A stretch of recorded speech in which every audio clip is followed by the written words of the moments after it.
Assalamualaikum warahmatullahi wabarakatuh. Bismillah walhamdulillah wassalatu wassalamu ala rasulillah wa ala alihi wa sahbihi wa mawala. Asyhadu an la ilaha illallah wa asyhadu anna Muhammadan abduhu wa rasuluh alladzi la nabiyya ba'dah. Nawaitu ta'alluma wa ta'lima wa tadhakkura wa tadhkira wa nafa'a wal intifa' wal ifadata wal istifadata wal hasanata wa syukur bi kitabillahi wa sunnati rasulih wa du'a ila al-huda wa dalilata min khairi wa tiqa wajhillahi wa maqati wa qurbihi wa thawabihi subhanahu wa ta'ala. Amma ba'du, faqala al-musannif rahimahullah ta'ala, nafa'ana Allah bi'ulumihi wa bi'ulumi masyayikhina fid dharain amin. Wa rabi'uha shawmu ramadhana wa furida fi sya'bana as-sanati tsaniyah min al-hijrah fa shama sallallahu alaihi wasallam 9 ramadhanat wahidan kamilan wa thamaniyatan nawaqis.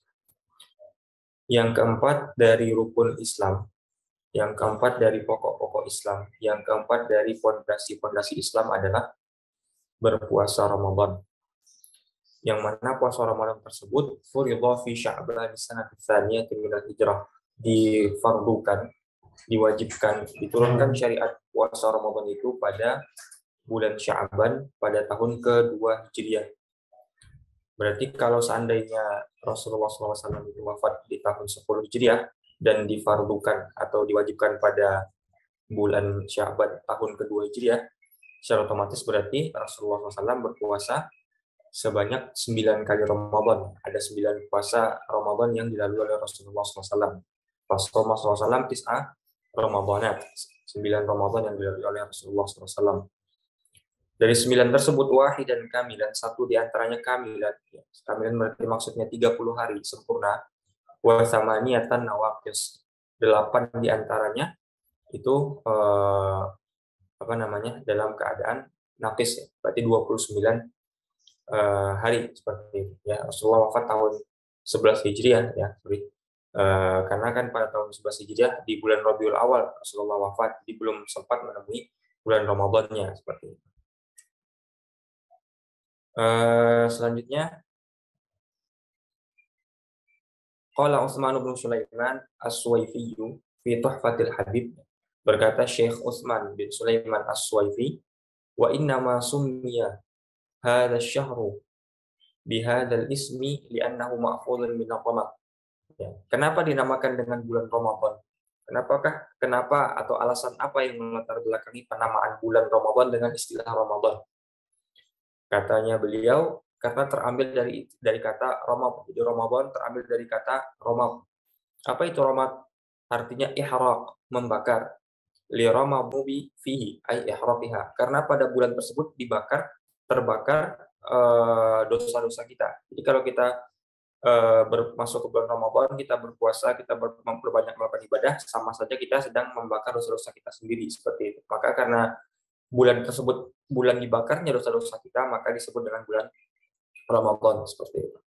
Qala Ahmad bin Muhammad Al-Fayyumi Al-Muqri fil Misbah, berkata Syekh Ahmad bin Muhammad Al-Fayyumi, wa Ramadhanu ismu syahri, Ramadan merupakan nama bulan, qila summiya bidzalika li anna wab'ahu wa faqar Ramad.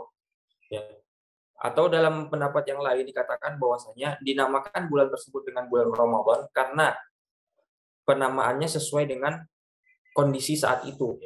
Kondisi bulan Ramadan itu biasanya itu panas terik ya, wa huwa syiddatul har, panas sekali ya, panas terik. Nah, kalau mungkin di daerah seperti di Indonesia itu mungkin kurang terasa perbedaan cuaca ya antara musim dingin dan musim panas ya, atau musim semi bahkan tidak ada di Indonesia. Tapi kalau di wilayah Timur Tengah sana, di Arab sana, itu bulan Ramadan itu merupakan puncak-puncaknya panas. Bulan-bulan panas itu adalah di bulan-bulan Ramadan itu. Ya, di bulan-bulan Ramadan itu pas puncak-puncaknya panas. Jadi orang Timur Tengah itu berpuasa sekaligus dia menahan panas.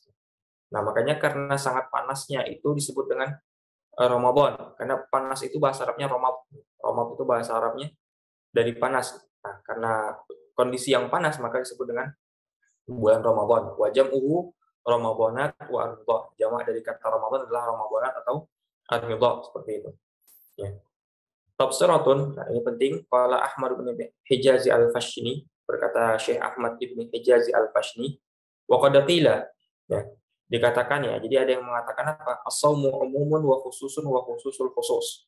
Puasa itu ada yang puasa umum, ada puasa khusus, ada puasa khususul khusus. Fal umumu, apa itu puasa umum? Kaful batni wal farji an qasdis syahwati. Ya, kalau puasa itu kita artikan dengan menahan, ya. Kemarin kan sempat kita singgung puasa itu kan menahan.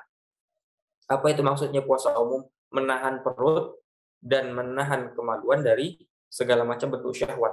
Jadi intinya kan puasa itu kita menahan diri dari tidak makan, tidak minum, ya. Kalau bagi yang sudah menikah bahkan tidak berhubungan dengan berhubungan suami istri seperti itu. Berarti kan kita menahan perut dan kemaluan dari maksud-maksud syahwat. Jadi syahwat-syahwat, makan, minum dan lain sebagainya.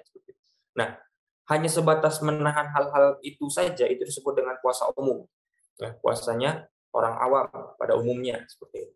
Yang kedua ada namanya puasa khusus. Apa itu? Menahan, selain menahan perut dan menahan kemaluan dari syahwat, juga menahan pendengaran, menahan penglihatan, menahan lisan, menahan tangan, menahan kaki, dan seluruh anggota tubuh dari dosa-dosa. Jadi tidak hanya menahan perut dan kemaluan, juga menahan tangannya dari perbuatan yang buruk, menahan kakinya untuk melangkah ke tempat yang buruk, ya, menahan lidahnya untuk mengatakan hal yang buruk, menahan matanya dari memandang sesuatu yang buruk, menahan telinganya dari mendengar hal yang buruk seperti itu. Nah, kalau sudah sampai pada tahapan ini disebut dengan puasa khusus, ya, naik levelnya, puasa orang-orang khusus seperti itu. Nah, yang paling tinggi adalah puasa khususul khusus, di atas khusus lagi, ya, khusus khusus. Apa itu? Menyerahkan hati kita, ya, mendedikasikan hati kita hanya untuk atau menyingkirkan hati kita dari segala hal yang kita inginkan, ya, sifatnya duniawi. Ya, segala hal yang kita inginkan itu kita hindari semuanya. Nah, kenapa didefinisikan seperti itu? Karena kan kita cenderung dengan hal-hal yang sifatnya aneh-aneh gitu kan. Hati kita itu kalau ditanya maunya apa itu kan pastinya mau A, B, C, D, E. Jarang orang yang mengatakan apa yang ada dalam hatimu. Allah Subhanahu wa taala, itu jarang sekali orang akan mengatakan seperti itu. Pasti keinginannya mau ini, mau itu, mau ini, mau itu. Keinginan mau ini, mau itu kan adalah sesuatu yang ada dalam hati kita, keinginan kita. Makanya kalau orang sudah terhindar dari semua itu, dari keinginan A, B, C dan sebagainya, ya, dan seterusnya kafuhu amma siwallah, dan dia tahan hatinya itu kecuali hanya ada Allah saja dalam hatinya bil kuliah, baru itu disebut dengan khususul khusus. Artinya orang yang berpuasa khususul khusus ini hanya dalam hatinya itu ada Allah saja, tidak ada yang lain lagi. Ya. Menahan perut dan kemaluan pasti, menahan anggota tubuh dari perbuatan maksiat pasti. Nah, ini tidak lagi punya keinginan-keinginan yang lain-lain lagi dalam hatinya, tidak punya keinginan A, B, C dalam hatinya. Dalam hatinya cuma ada Allah Subhanahu wa taala seperti itu. Nah, itu ada 3 tingkatan orang yang berpuasa sebenarnya. Wa khamisuha, yang kelima, hajjul baiti. Apa maksudnya hajjul baiti? Hajju ay qasduhu. Qasdul baiti, bermaksudkan atau bermaksud, ya, menuju Baitullah, ya, untuk melaksanakan lil haji awil umrah, untuk melaksanakan haji atau umrah. Bagi siapa? Man istata'a ilaihi sabila. Ya, bagi orang yang memiliki kemampuan jalan untuk sampai kepada Baitullah tersebut, kemampuan baik secara finansial maupun secara fisik, ya, sebagaimana telah kita singgung pada pertemuan-pertemuan sebelumnya, ya. Wa huwa minasyara'il qadimah. Haji itu merupakan syariat-syariat terdahulu, jadi bukan syariat baru dalam Islam, ya. Jadi ada beberapa syariat yang ternyata sudah ada pada zaman dahulu sebelum Rasulullah SAW menjadi rasul, ya, sudah ada syariatnya. Termasuk salah satunya adalah syariat haji ini, ya. Bal ma min nabiyyin illa wa hajjah. Bahkan dikatakan bahwasanya tidaklah seorang nabi kecuali dia telah melaksanakan haji. Berarti dari Nabi Adam sampai kepada Nabi Isa itu sudah melaksanakan haji semua. Ya, Rasulullah juga termasuk diantaranya seperti itu pastinya. Khilafan liman istatnahu dan wasalihan, kecuali bagi sebagian kelompok yang mengecualikan, ya. Berbeda dengan kelompok yang mengecualikan kecuali Nabi Hud dan Nabi Saleh. Jadi sebagian pendapat mengatakan semua nabi itu melaksanakan haji, sebagian pendapat mengatakan semuanya melaksanakan haji kecuali Nabi Hud dan Nabi Saleh seperti itu, ya. Intinya hampir semua nabi ini sudah sepakat para ulama mengatakan bahwasanya semuanya melaksanakan haji, bahkan dari Nabi Adam seperti itu. Waruya anna Adam hajja arba'ina sanatan minal hindi masyian. Ya. Diriwayatkan bahwasanya Nabi Adam itu berhaji selama 40 tahun dari India, ya, dalam keadaan berjalan. Jadi dari India, ya, ketika diturunkan ke bumi oleh Allah, kan Nabi Adam diturunkan di India. Lalu kan berangkat menuju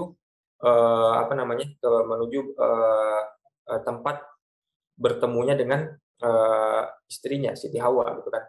Nah, pertemuan itu kan butuh waktu. Nabi Adam butuh perjalanan selama 40 tahun untuk proses bermaksud menuju tempat tersebut seperti itu ya, Jabal Rahmah itu ya. Jadi ada 40 tahun waktu yang dibutuhkan oleh Nabi Adam untuk sampai ke sana. Nah, itu termasuk juga di situ haji namanya seperti itu. Wa Isa yuhtamalu annahu hajja qabla raf'ihi ila sama. Ya. Diriwayatkan juga bahwasanya Nabi Isa ya melakukan haji sebelum diangkat ke langit seperti itu. Ya, au annahu yahujju hina yanzilu ila rabbih. Atau kemungkinan kedua ya kalau seandainya Nabi Isa belum sempat haji, berarti nanti haji beliau adalah ketika sudah turun ke bumi nanti seperti itu. Jadi intinya semua nabi itu telah melaksanakan haji seperti itu. Wa fil khabari dalam suatu riwayat ya, man qada nusukahu wa saliman nasu min yadihi wa lisanihi ghufira lahu ma taqaddama min dhanbihi wa ma ta'akhkhar. Ya. Siapa yang telah menyelesaikan ibadahnya, artinya telah menyelesaikan hajinya itu, ya, telah menyelesaikan ibadahnya, menyempurnakan ibadahnya, wa saliman nasu min yadihi wa lisanihi ghufira lahu ma taqaddama min dhanbihi wa ma ta'akhkhar. Dan manusia selamat dari tangannya, selamat dari lisannya. Ya, apa maksudnya? Kan ada orang yang sudah pergi haji, tapi dia masih menyakiti orang lain dengan tangannya, atau dengan kekuasaannya, atau sering menyakiti orang dengan lisannya, sering mengata-ngatain orang, tapi dia sudah pergi haji. Nah, ini belum masuk dalam kategori ini. Nah, kategorinya apa? Dibikin kaidah seperti ini. Siapa yang sudah melaksanakan haji dan selamat manusia dari lidah dan tangannya, artinya tidak menyakiti manusia lain setelah dia berhaji, ghufira lahu ma taqaddama min dzambihi wa ma ta'akhkhar. Maka diampuni dosanya yang telah berlalu maupun yang akan datang seperti itu. Ya, jadi ini penting sekali ya. Apa gunanya kalau kita pergi haji tapi masih membuat orang sakit hati gara-gara kekuasaan yang kita miliki atau gara-gara lisan kita seperti itu.